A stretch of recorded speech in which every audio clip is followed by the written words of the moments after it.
Junior and Stephanie decided to put God first, despite their fear and uncertainty about the future. What can we learn from their story today that will help us put God first in our own lives? Junior and Stephanie Roberts are owners of a catering service in Jamaica.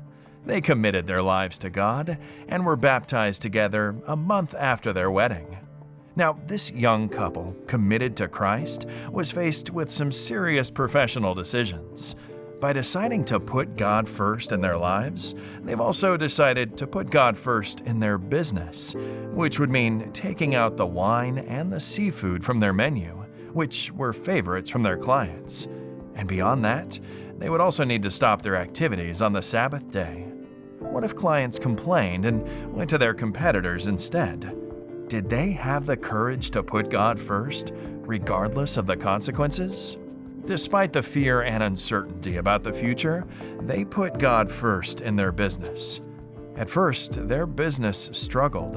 It was almost impossible to survive because most clients reached them, especially for seafood and alcohol, and the events mostly fall on Friday evenings and Saturdays.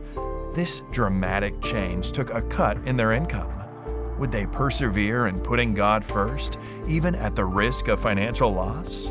With their faith tested several times, they finally felt the Lord's guidance. Today, both have never been happier, and their company is flourishing. Their income became more stable, and they knew the kind of clientele to look for. Ellen White wrote about this. The world and the churches are breaking God's law, and the warning must be given. If any man worship the beast and his image, and receive his mark in his forehead or in his hand, the same shall drink of the wine of the wrath of God, which is poured out without mixture into the cup of his indignation.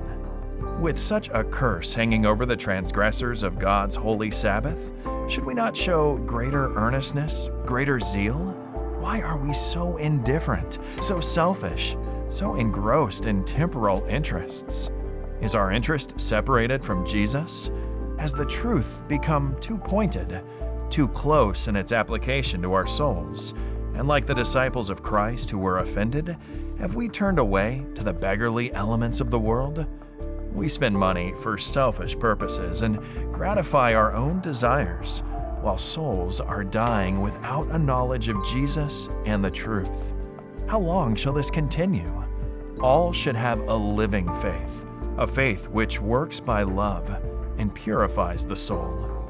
Men and women are ready to do anything to indulge self, but how little are they willing to do for Jesus and for their fellow men who are perishing for the want of the truth? Junior and Stephanie were tempted to put themselves first, but they were faithful in putting God first. Their faith inspires us today.